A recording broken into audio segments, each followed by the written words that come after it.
This episode is brought to you in part by the American Homebrewers Association, host of HomebrewCon, where homebrewers gather to learn new things, talk shop, browse the latest homebrew equipment, and enjoy great beer. Legendary beer town Portland, Oregon will host the conference from June 28th through June 30th. Make the pilgrimage to Beervana in June. Details at homebrewcon.org.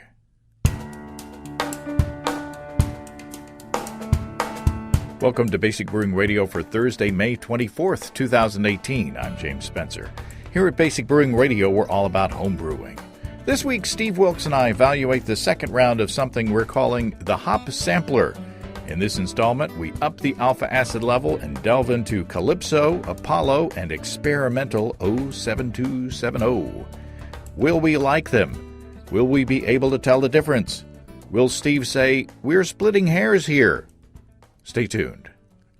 If you go to basicbrewing.com, you can find archives of our audio and video shows, our DVDs, our brewers' logbooks, and other Basic Brewing gear. You can get free stickers whenever you buy anything from our basicbrewingshop.com. You can follow me on Twitter and Instagram at Basic Brewing and find our show page on Facebook. We have a cool Basic Brewing app on iTunes and Amazon.com, and we're found all over the place where fine podcasts are served up. And if you do us a favor of rating us on iTunes and maybe leaving a nice comment, they say that'll help new listeners to find us.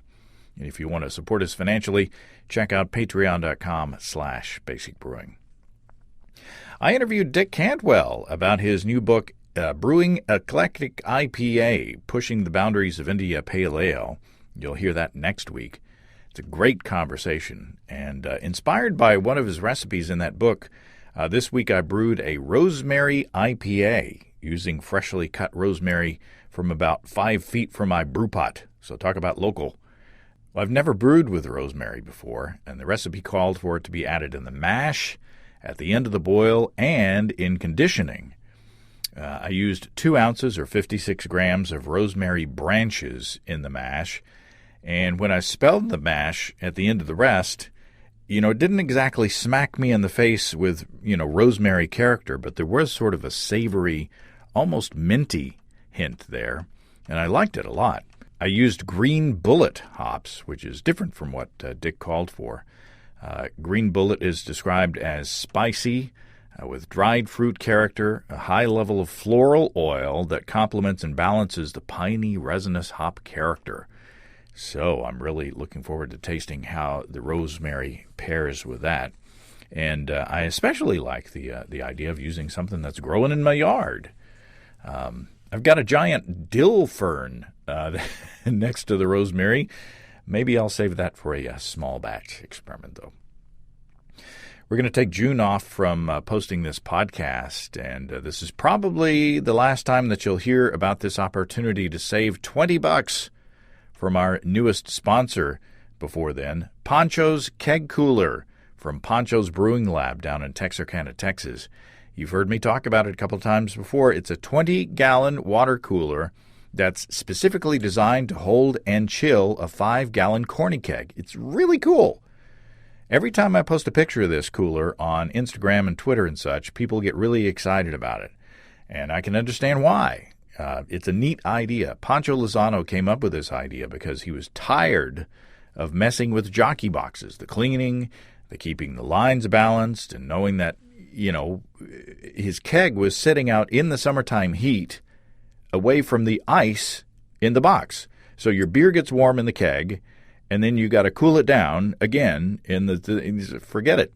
So Poncho's solution is to keep the keg in with the ice the whole time and mount a tap on this giant, beautiful cooler. You can keep up to a 2.5-pound CO2 tank in the cooler with the keg along with the regulator, or you can run a line out to a bigger tank outside the cooler, which is what I do. It fits either ball lock or pin lock kegs and requires only a 10-pound bag of ice if your keg is already cold from your kegerator. So I used mine twice so far with outside get-togethers, and people, they really have a lot of fun with this thing. They just go, they're not intimidated at all. They go up and they just get themselves a beer. I'm planning to do another get-together with the Rosemary IPA if it turns out well. That's my next thing to go on the keg. I love gear that multitasks, so between parties, you can convert your Poncho's keg cooler into a 20-gallon mash tun, which is also cool. Check out this cool, innovative product at ponchosbrewinglab.com. That's PANCHOS brewinglab.com. And if you use the code BBR when purchasing, you'll save $20 on your Poncho's keg cooler. Do it now while you're thinking about it, and look for Poncho at HomebrewCon in Portland, and thank him for his support of this podcast when you see him. I've done a couple more things brewing-wise since I last talked to you. I bottled my 2-gallon batch of robust porter that I pitched an oak spiral into. A couple weeks ago, the beer was very roasty and kind of boozy. I was thinking about putting some smoky flavor in there, but I decided to go with oak instead. So the oak, since I pitched it in there, the oak, or maybe just time, has mellowed the beer out quite a bit. It's rounder and a bit more balanced, and I'm looking forward to seeing how the bottle conditioning will treat it. It's a little over 8% ABV, and I usually don't brew that big, but with the 2-gallon batch, I only came out with 3 6-packs, so it all balances out. Also, the next round of the hop sampler is in the fermenting jugs. This time I went across the pond, so to speak, to pick UK Fuggle, German Hallertauer, and Pearly. We're back to around 5% alpha acid this time, and I'm hoping to have those samples up at HomebrewCon. Steve and I are planning to ship some stuff up there. So we can enlist the help of others to evaluate round 3. Speaking of HomebrewCon, our sponsors Desiree and Dave from High Gravity in Tulsa are giving away a Warthog 10-gallon 2-vessel electric system at HomebrewCon in Portland. They're giving it away. The good news is you don't have to be there to win it. Details about the drawing are at highdgravitybrew.com and on their Facebook page. It's an awesome system. It's got 2 15-gallon vessels, a Warthog EBC 130 controller, which is what I have, a Riptide pump, a Therminator plate chiller. It includes the plumbing between the vessels and everything you need except for the ingredients and the electricity. You can register online until Sunday, June 24th, and the system will be given away Saturday morning, June 30th, live on Facebook. Again, go to highdgravitybrew.com or the High Gravity Facebook page to find out all the details. Man, this system it's really cool. Electric brewing takes the pain out of propane. Check out all the electric brewing systems and controllers at family-owned and operated highdgravitybrew.com. And I'm looking forward to seeing Desiree and Dave up there at Portland. They have a wide variety of systems to choose from and controllers too. highdgravitybrew.com. Okay, we've gotten good feedback from our first round of our hop sampler project. The process is simple. I started with the 3 quarts or 3 liters of water, and to that, as it warmed up, I added a pound or 450 grams of Pilsen light dry malt extract. And as soon as that wort hit the boil, I turned off the heat and added half an ounce of each hop in each batch and let it sit for 30 minutes. And after that, I chilled and added 3 grams of USO5, Safale USO5 yeast. The reason I explain this now is in case my explanation wasn't as clear as possible in the tasting portion, just making sure all the questions are answered. So now we take you to round 2 of the hop sampler with Steve Wilkes of stevesbrewshop.com. Well, Steve Wilkes, welcome back to Basic Brewing Radio. Thanks, James. It's a pleasure to be here. Thank you for inviting me into your home as we sit and taste these tasty beers. That's why it's a pleasure to be here. It gets more I'm at home. It's more pleasurable all the time, too. That's right. So this is the second round of our hop sampler. We really enjoyed doing the first one. And do you remember what the first hops were? This is a test. Oh, Lord. Cascade and 2 others. Yes. The show always winds up in a cluster because we love our liberty. No. Mount Hood. No, that's right. We had to climb Mount Hood. Yeah, we had the Karnak joke. That's right. Okay. That's I didn't work out any Karnak jokes for these 3.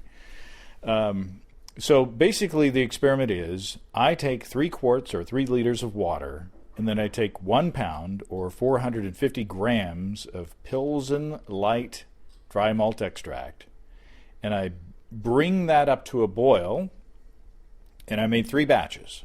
So in that, then I shut off the fire, and then I added in one batch half an ounce or 14 grams of experimental 07270. And then the second one I added 5 ounces or 14 grams, oh, 0.5 ounces, not 5 ounces. Oh my God, we wouldn't have any tongue left. Half an ounce or 14 grams of Apollo. And by the way, the experimental was or 07270 was at 16.6%. Half an ounce or 14 grams of Apollo in the second batch at 17.8%.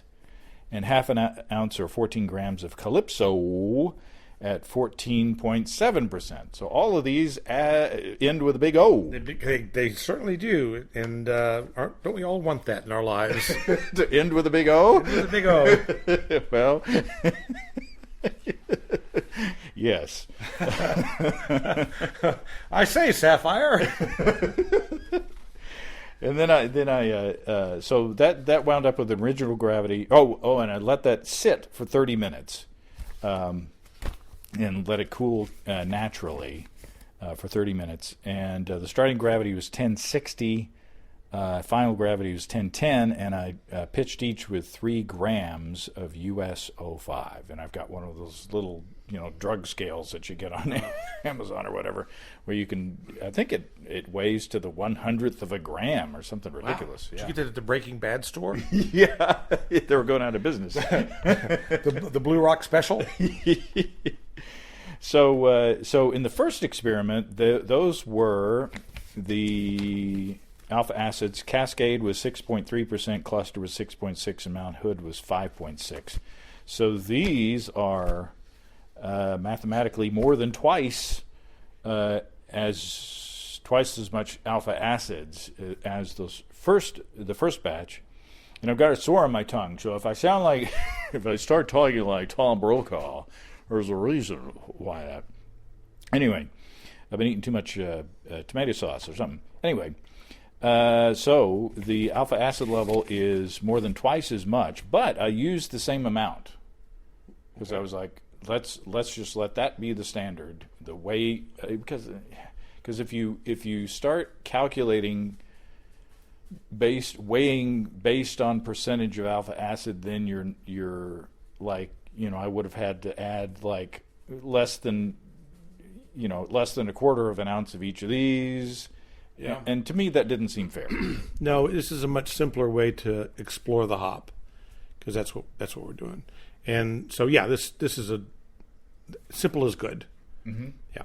And I am struck at how much more substantial these beers are. Oh yeah. There's a lot more beer here. Yeah. The hop flavor is just so much more juicy than that first batch. The first batch, the hop flavor was present, but it was nice and kind of balanced and delicate. There's nothing delicate about these. No, there's not. They're delicious. I think they're really good. Yeah, I like all 3 beers quite well. But to amplify on that, I remember the first experiment. I thought the beers were light and just really easy drinkers. They were just nice little session beers. So correct me if I'm wrong, but these have the exact same alcohol. Mm-hmm. So they're not any stronger beer in that sense, but they sure drink like they are. Yeah. They drink as a much bigger beer. Yeah, there's 6.6% alcohol again, mm-hmm. but they're not nearly as quaffable. You don't want to just like gulp, and this is not a lawnmower beer at all. No, unless you got a big ass yard. A B-A-Y. B-A-Y. Sorry for the French there, but I say.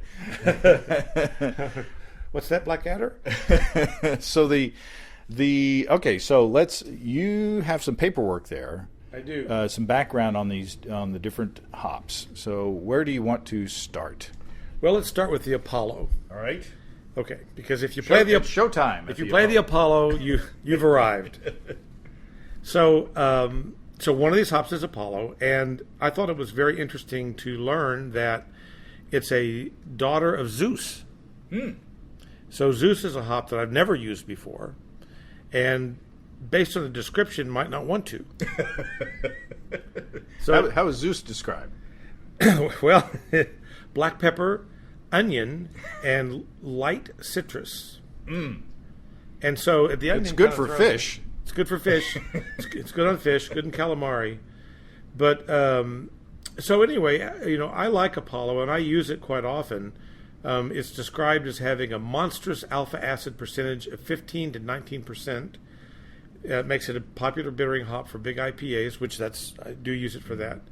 It says it's dank with resinous aromas and flavors, but also offers some nice bright citrus elements.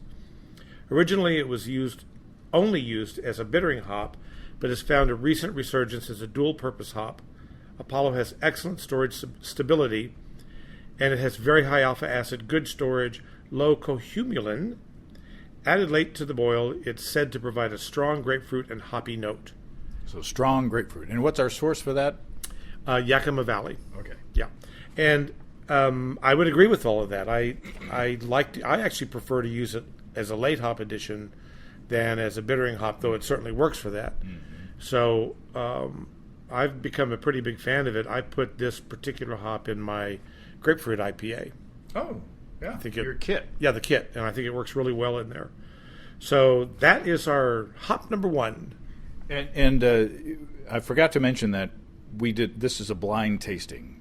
I covered the bottle caps with duct tape, and then you randomized them, and then we poured the samples, and now we got 1, 2, and 3 written on the top of the caps, and we got 1, 2, and 3 written on our cups. Yep. But we don't know which is which. We don't. So, shall we comment on beer number one? What do you think? Oh, okay. Yeah. This is an evolving format. It is. And it's not necessary. We're not identifying beer number one. It's just that we're commenting on beer number one. That's right. So we're not saying that this is Apollo. We're just, okay. So beer number one. Beer number one. It's dank and resinous. No, one of the things I'm really struck is that the beers are all really similar, but one of them does stand out as being considerably different. This isn't one of the ones that's different to me. It has a sister up here, I think. Yeah, I think 1 and 2, if I can do a spoiler alert for number 2, sure. No, 1 and 2 are very similar to me in that they have a very strong grapefruit flavor. Number 1, to me, the grapefruit flavor is almost like overripe grapefruit. Mm-hmm. It's just like too far. It's like the grapefruit character is kind of dark, and maybe that's dank. But it's like the grapefruit has just like been on the counter a little too long. The brightness has gone away, and it's just like, it's grapefruit, but it's like, John Palmer describes Mosaic as rotten fruit. This would approach that kind of, to me, more overripe grapefruit character. I agree with you. I actually quite like the beer, but I completely get what you're saying. So when I was a little kid and Mom would make us eat grapefruit, it always tasted like that to me. Did you shove it in your face like Jimmy Cagney? That's right. Ain't you got a drink in the house? Well, not before breakfast, dear. Okay. So number 1, I think, is overripe grapefruit. How would you encapsulate your description of number 1? Big grapefruit flavor, but I also think it goes to a softer tangerine note at the end. And the beer is the least bright in terms of the fruit flavor to me. Yes. So that's where I really agree with you on the kind of overripe sensation of it. But again, I like the beer. But also, you're right. These are not beers you're going to drink in healthy doses. This is just a demonstration. Although, if I were served this, I would probably drink a pint of that. It's not objectionable. It's not like nasty or anything. No, not at all. And they kind of remind me of just those big kind of Colorado hop bombs in a way. You know. All right. Pardon me. Okay, so now what's the description of the next? Who wants to go? Who do you want to go with? Calypso or experimental? Calypso. Calypso. So Calypso, it's a cross between Hopsteiner, a Hopsteiner female hop source. I'm trying to read and I don't read very well, and a male derived from Nugget. So Daddy was a Nugget and Mommy was a Hopsteiner. So how is first of all how is Calypso described? Calypso is a diploid aroma type hop. I was called a diploid in high school. Now, diploid refers to the amount of chromosomes in. We had a triploid last time, and then I think you have 3 sets of chromosomes. I think, if I can remember back to to senior year of high school and advanced biology class. I think that's what that refers to. It's said to be pleasantly fruity with a pear and apple notes.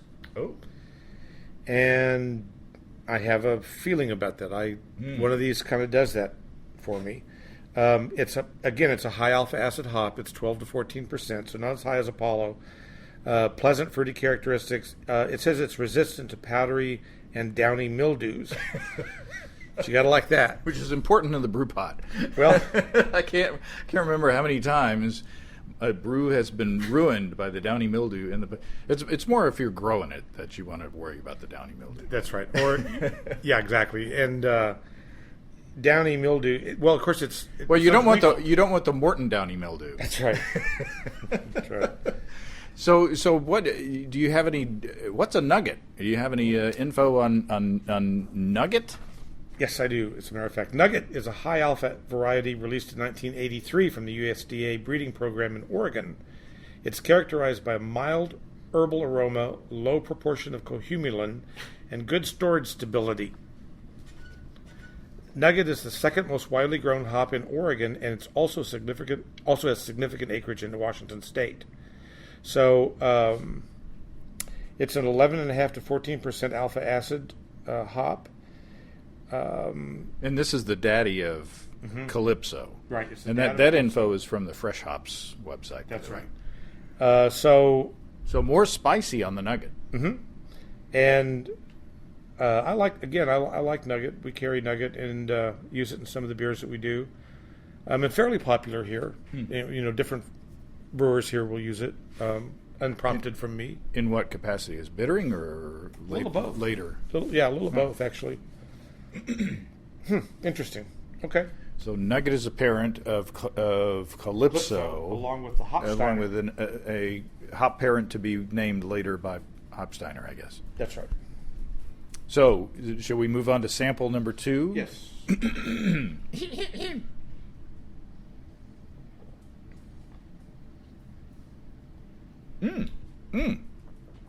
That's darn tasty. You go first. I like number 2. I do too. I like number 2 the best. And I won't make a prediction yet, but it's a little softer than the other 2 beers as far as the way that the hops hit me, so it's a little more pleasant, I guess. And there's a nice apple and pear fruity. I think this is Calypso, but I'm not sure. But I think it's Calypso based on what I've read and what I'm tasting. And the beer just seems to really work well with this malt base. I quite like this beer. Yeah, it's really good. I was getting, in earlier tastings, it was like number 1 light to me. It was like, it was grapefruit, but kind of a brighter citrusy flavor of grapefruit. Not as dark and rotten as or overripe as number 1, but a more pleasant presentation of grapefruit with maybe a little more tartness. But now when I just tasted it, these have been warming for a while, I get like mango in there as well. So I get like grapefruit and mango. Yeah, and when we first tasted them, though it's going away, I got kind of almost a savory character from it, which I'm not getting so much now. And maybe that was just me reading about Zeus and the onion thing, but That's my favorite myth, Zeus and the onion. well, they wore it on their belts. Because that was the fashion. Yeah, that's right. That's when Olympia was called Shelbyville. But but it had a really nice it kind of finished a little savory, and I liked that about it. It's again, it's kind of changed. It's not doing that so much anymore, but I still like the beer. It's my favorite of the three. Savory in a kind of an oniony kind of way? Well, I don't know. I mean, it just. Let me stick that in your head. Yeah, I know, right? It's like I don't know. I don't onion maybe more like thyme. Interesting. Yeah, kind of an herbal Essence. Yeah, right. Yeah. That's tasty. Mm-hmm. Number 2 is yeah, I'm getting more mango now than grapefruit. Yeah. It's interesting. Yeah, the grapefruit seems to be fading, and you're right. The kind of juicier, softer fruits are coming out. Cool. Okay. All right. Now we're moving on to experimental 07270, which was my zip code in high school. No. That's right. So this is a hop yet to be named, other than with the 07270. And this comes from Hopsteiner. From Hopsteiner, the information, and it's described as being spicy, resonance. Take 3. And tangerine. Ooh. And it's a child of Apollo and Target. And Target coming from the UK. That really surprised me. I was pleasantly surprised to hear that. But what I'm not really sure that I understand is if it's 50% Apollo and 25% Target, this is according to Hopsteiner, where's the other 25%? That's a secret. That's the secret. That's why it's experimental. Okay. I guess. I don't know. Well, it says the maturity is very late on it. So it's a millennial beer. Millennial hop. Still on your health insurance.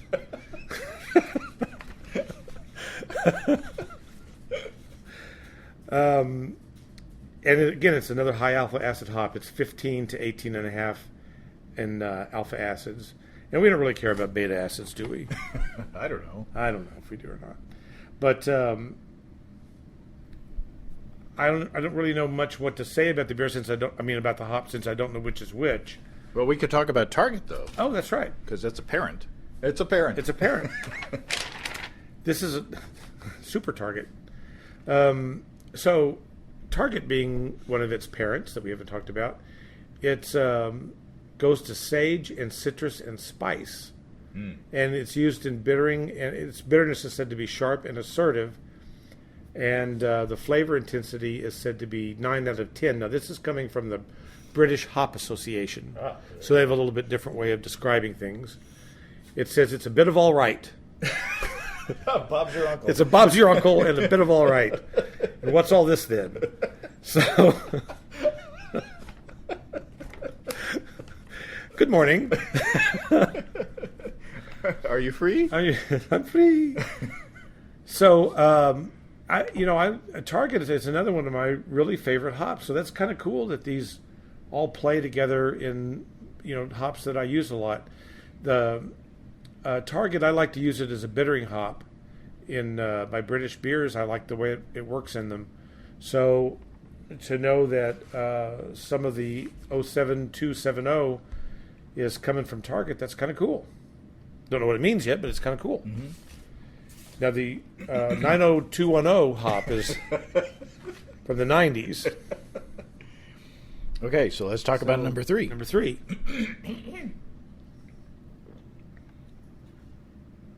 I shouldn't have had that taffy before I came. Actually, now that this is warmed some, I'm more confused than ever. You're waffling. I thought 1 and 3 were very close together, and which was different than what you thought. Yes. And I thought number 2 was very different. I went number 1, then I went number 2. We'll clean that up later. I'm feeling much better. But now number 3 seems to be just soft and mango-y. I mean, they're all kind of, other than the dank monster at the front, that's still pretty dank. Okay, number 1. Okay, so how would you characterize number 3? Well, I'm working on it. Let's see. Well, while you're doing that, let me see if I can influence you. I thought that number 3 was kind of the most sort of traditional hop character to me. I got more kind of piney, spicy, but at the same time an underlying grapefruit character, but more of a lemony grapefruit character than the other two, which were kind of more grapefruity grapefruit. This was like a fruit salad. Imagine a fruit salad where you got grapefruit, you got a little bit of lemon juice on that, and then you got some pine needles in there, and a touch of the white stuff from the lemon, the pith. Gesundheit. Sorry. So dank grapefruit number 1, mango grapefruit number 2, lemon grapefruit number 3. Yeah, with some pine. To me, some pine, a little bit of piney, and just a little bit of spice, like peppery almost, just a little teeny tiny bit. And so, I think we're in agreement that the 3 beers are different. Mm-hmm. That there's a substantial difference between each one of these hops. Oh, yeah. Okay. I don't know what that means. Well, it means maybe our palates are getting better, or we didn't start drinking at noon. Maybe we're just convincing ourselves of that. So I think that number 3 is the standout, and that 1 and 2 seemed more closely related to me. Boy, but don't let me talk you out of what you got. I'm starting to get palate fatigue, meaning I'm starting to not be able to distinguish it. These are really hot bombs. Mm-hmm. There's a lot of juice. There's a lot going on. But now I'm starting to think I like number 3 the best. It's pretty crazy. I like number 2 a lot because it's so juicy and so mangoey and so fruity. But I think I like number 3 more because it's got that fruitiness, but then it's got layered in. It's more multi-layered. It's got the fruitiness in there, but then it's also got a hint of that, or a touch of that piney, almost resinous thing going on with a little bit of a bite of like a spice. And so to me, it's more balanced. And these are single hop and we assume single malt beers. So they can tend to be flat. Is it? They could be flat. So it's tricky, but that to me is the most complex hop character. I agree with you. But now I'm going to switch just to be contrary and say that I'm back to liking number 2 the best because I like the way the mango-y tropical fruit really comes out in that. Number 1 is my least favorite by a pretty wide margin. Though, again, if you'd served me a cold pint of this at the beginning of the evening, I'm sure I would have enjoyed it. But there's something about the way the hops or the beer finishes on my tongue that's a very unpleasant kind of bitterness that kind of wraps around and strangles it like a tourniquet. It's just kind of like, I've got a hold of you. It's very pungent. It's very overpowering. Yes, it is. I said earlier that you could use a dose of Miller Lite or Coors Light, and it would equal it out a little bit, So okay, yeah. So I like number 3 the best. You like number 2 the best. Yeah, I think I do. We each like number 1 the least. The least, and I could see number 1 as a lighter edition hop in the palette of hop flavor. Yeah, yeah. used in proportion, I think it would be good. Yeah. Okay, so guesses. Oh. So now we have to remember what the three. I think I'm going to go first. I think that number 3 is the 07270 because of its English influence with Nugget or Target rather, not Nugget, Target. Okay. I'm going to agree with you, and I'm going to say that number 2 is Calypso because it's got that Holiday Island thing going. It's got, You're hearing the tin drum. I'm hearing the tin drum. I'm getting some jerk chicken, and I'm on the beach. And I'm going to say that Apollo is is number 1, and it's got that black pepper and onion, and maybe that's the dank thing going on there. So shall we see how we did? Yeah. Okay. Unpeel. Okay, I'm going to unpeel number 1. Unpeel, as my grandma might say. That's right. She would unfreeze things. Or unthaw. No, she would unthaw. Uh-oh. Now your expression, I'm afraid. Should we start all over again? Yeah, we needed to redo the whole show. Oh, no. Number 1 is 07270. Oh, no. Spicy, resinous, and tangerine. Boy, I didn't get that at all. I did not get the tangerine. No. Maybe a little bit when it was cold at first, but after it warmed, I didn't get that a bit. Interesting. Wow. Okay, number 2, which we said was Calypso. I said it was Calypso. Well, agreed. It's Apollo. Oh, we're all wrong. Okay. Well, I can guess what this is. Yeah. Yeah. How interesting. Well, it just shows you. So we were all wrong. But we're basing our opinions on these spec sheets. That's right. So we'll blame them. It would be interesting now to go back. We've got 3 other beers which are clearly marked. Right. And then to go back and revisit them as a fresh pour, maybe not for the show, but it'll be interesting to do that. That's crazy. So what's our track record now? If we're like we were in Vegas. I got 1 last time. I didn't get any, did I? identified Cascade last time, I think. That's right. You did. So I'm 1 out of 6. I'm 0 out of 6, I think. So my favorite was Calypso. Your favorite was Calypso. My favorite was Apollo. Huh. And neither one of us liked the 07270. Yeah. I mean, it was, again, used in proportion. Right. I think it would be all right. Right. But not our favorite in a smash beer, which is heavily hopped after the boil for 30 minutes. Right. And it's 1 gallon batch on my stove on April 27th. As it were. At 1 o'clock in the afternoon.